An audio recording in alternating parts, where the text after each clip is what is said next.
Hello, everyone, and welcome to week 10 of our course.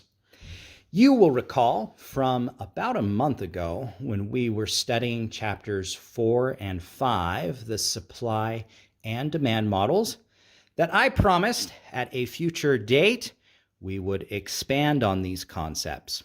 Well, that time has come.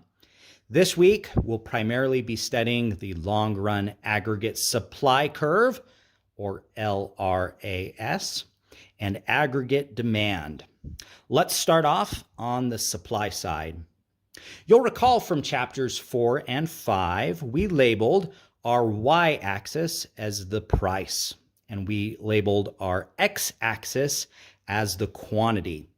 Things are going to change a little bit as we begin to aggregate these variables. First of all, our y-axis is now our price level index. And you'll recall an index on the base year usually starts at 100. It doesn't represent a given price, it rather represents an index now. What used to be our quantity side here on the x-axis has changed to output. And the total output for a given economy, as we've been studying the last 2 weeks, is our GDP. You'll also notice we no longer have a sloped line for our supply curve. It is now taken from a slope to a perfectly vertical line. And this applies only when we're looking at long-run aggregate supply on the classical view. Why is it perfectly vertical? Well, a few reasons. The economy has full information. On the labor side, this means our workers are only accepting the highest wage possible. And on the production side, our suppliers are looking at all of the different inputs they need to make their good and are only accepting the best price level for it. It's also vertical because our economy is counting for full adjustments. Our price level is our real price level, which we remember from the last few weeks means it is inflation adjusted. Our economy's natural endowments or natural resources that are available are being used to produce the good that will be most efficient for our given economy. What makes this supply curve shift to the left and right? Well, it's going to be the same factors that made our production possibilities curve from chapter 2 shift left and right.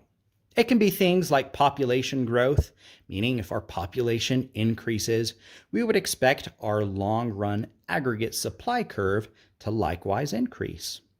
It could also be due to changes in technology. If technology becomes better, we would expect our long-run aggregate supply curve over time to shift to the right.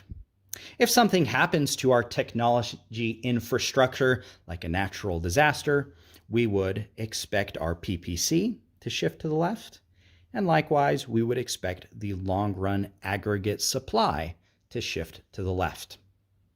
All right, we've talked about long-run aggregate supply. Let's take a look at the other variable, aggregate demand, or AD. AD might look a little bit more familiar than our long-run aggregate supply curve.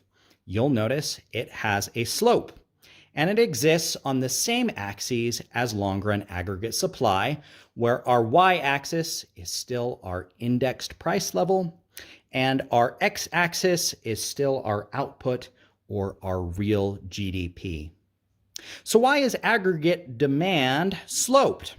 There's 3 different factors to explain this. First, the real balance effect.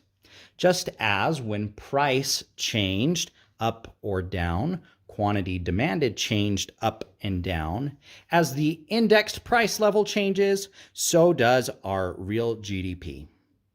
Second, real interest rate, which intuitively makes sense. If the interest rate goes up in a given economy, we would expect the savings rate to go up because people are receiving more for their given savings? Well, if we're saving more, that has to come from somewhere, and where it typically comes is consumption. And finally, 3, this is an open economy. As other world economies' prices change, perhaps we'll go to those other economies to purchase our goods and services. And as we do that, the aggregate demand curve will shift left and right appropriately. Let's bring this all together. As you can imagine, at some point, aggregate demand and long-run aggregate supply meet. And that place they meet, as you might guess, is our economy's given long-run equilibrium, where we have an equilibrium price index level and an equilibrium real GDP. The text is going to give you different factors that shift this aggregate demand and this aggregate supply, just like they did when we were talking about supply and demand. Keep in mind those different factors that shift aggregate demand and those different factors that are the same factors that shift PPC that affect our long-run aggregate supply. The final thing before I left that I wanted to mention is you might see in other situations these aggregate demand curves and long-run aggregate supply curves look a little bit differently. And we'll study this a little bit more next week when we look at the Keynesian view.